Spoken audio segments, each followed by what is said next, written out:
Assalamualaikum warahmatullahi wabarakatuh. Perkenalkan, saya Muhammad Turman Hidayat dengan NIM 202209501069 dari kelas P3B angkatan 2020. Pada kesempatan kali ini saya akan mempresentasikan tugas besar saya.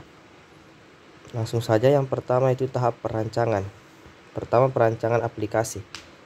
Teknologi komputerisasi merupakan salah satu cara atau alat yang dapat membantu penyelesaian suatu pekerjaan. Setiap perusahaan, baik dalam skala kecil maupun besar, dapat dipastikan membutuhkan teknologi canggih seperti komputer, baik yang digunakan secara sistem manual maupun dengan menggunakan data elektronik. PT Panen Lestari Internusa adalah perusahaan swasta berskala internasional yang bergerak di bidang perdagangan dengan jumlah karyawan yang mencapai lebih dari 500 karyawan. Komputer dapat digunakan perusahaan untuk membantu pengolahan data yang memiliki perusahaan. Setiap karyawan mempunyai peranan yang penting dan berhak untuk mendapatkan gaji atau tunjangan lainnya. Berdasarkan peraturan yang berlaku di perusahaan, masalah pengolahan data absensi karyawan merupakan sesuatu yang sangat penting, sehingga dibutuhkan suatu sistem informasi pengolahan data absensi karyawan yang dapat meningkatkan kecepatan dan ketepatan dalam menyampaikan informasi. Selain kehadiran, ketepatan istirahat juga digunakan sebagai tolak ukur kedisiplinan karyawan.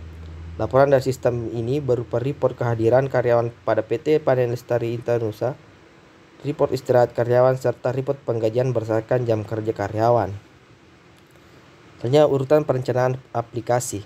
Yang pertama, user mendaftar ke admin untuk diinput identitasnya agar memperoleh nomor ID yang nantinya digunakan untuk check-in dan check-out pada sistem absensi. Admin mengelola data user yang masuk, termasuk membuat jadwal untuk karyawan.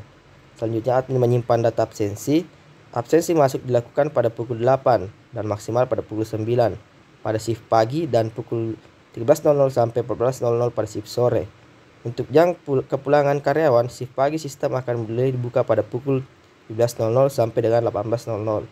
Sedangkan untuk shift siang atau lembur, sistem akan dibuka mulai pada pukul 22.00 sampai dengan selesai.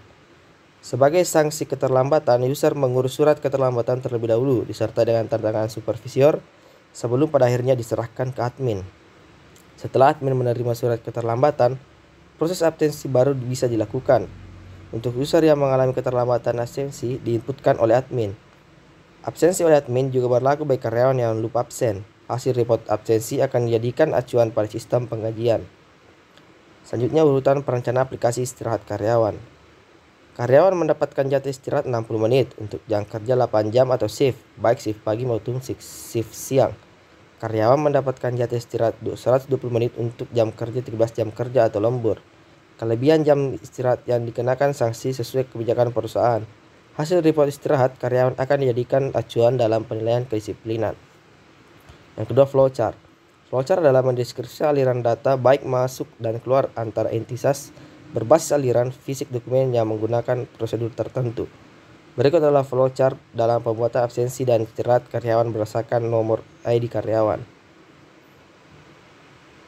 Dari flowchart di atas dapat dipaparkan bahwa sistem absensi dimulai dari karyawan menginputkan nomor ID yang sudah terdaftar oleh admin. Jika check-in ID gagal, maka karyawan bisa menghubungi admin untuk verifikasi ulang.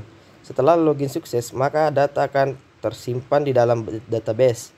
Setelah jam kerja selesai, karyawan bisa menginput ulang nomor ID untuk check out. Jam kerja bagi terbagi menjadi 2 jam, yaitu jam 8 shift dan jam kerja 13 jam full time. Jika karyawan mengalami keterlambatan atau kelalaian absen, maka karyawan tidak akan absen karena sistem telah terkunci. Solusinya, karyawan harus mengisi surat keterlambatan dan mendapat persetujuan dari supervisor yang bertugas. Setelah itu, absensi diinputkan oleh admin.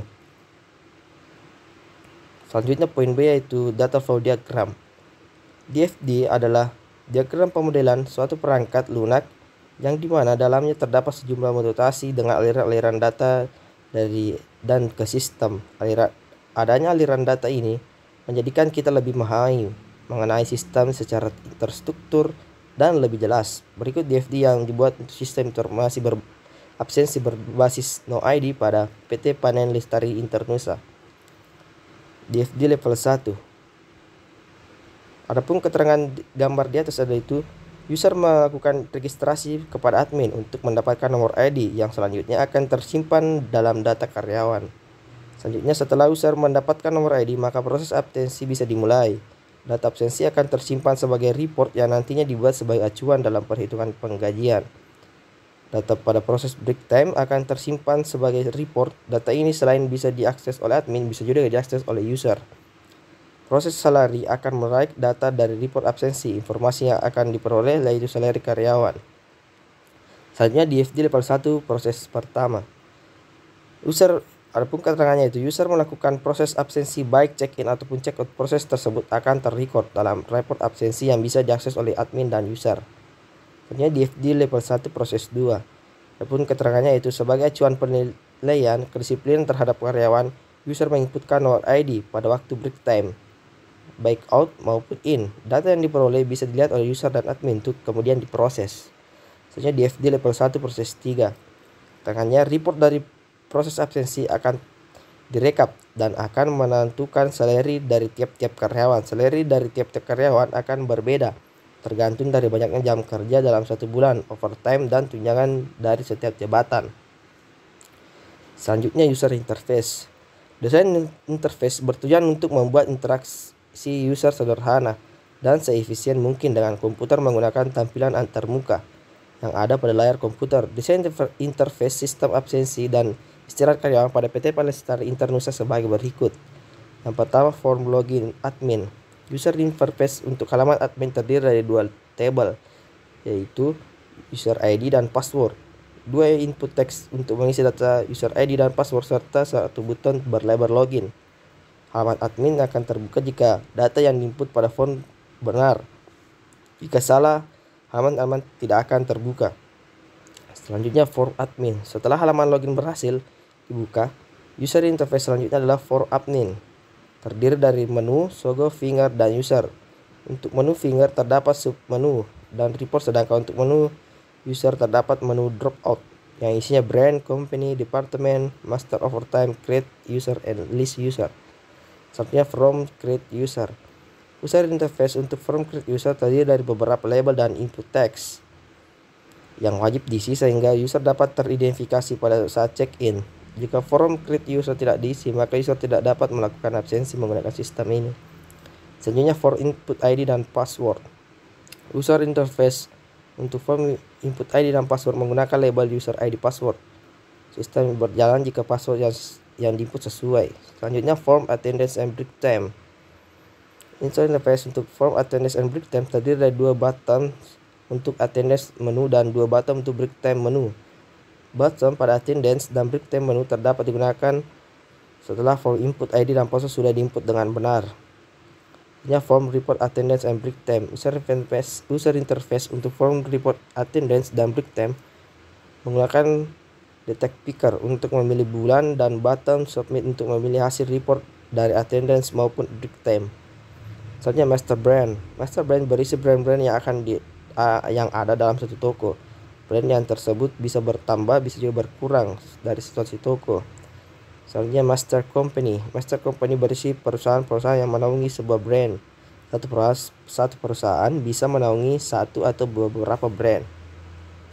Misalnya master department. Master department bisa berisi pengelompokan brand-brand berdasarkan kategori dan jenisnya, sehingga setiap brand berada pada area yang sesuai. Misalnya master overtime. Master overtime berisi upah lemburan setiap jam berdasarkan jabatan. Upah setiap karyawan berbeda tergantung dari jabatan masing-masing. Upah overtime bisa berubah sewaktu-waktu sesuai kebijakan.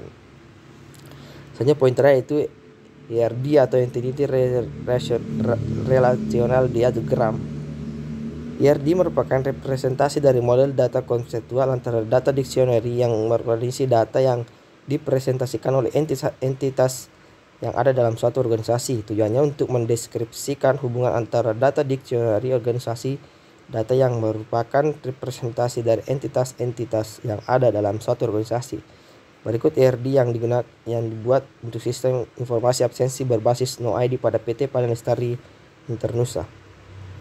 Sekian yang dapat saya jelaskan, lebih dan kurangnya mohon dimaafkan. Assalamualaikum warahmatullahi wabarakatuh.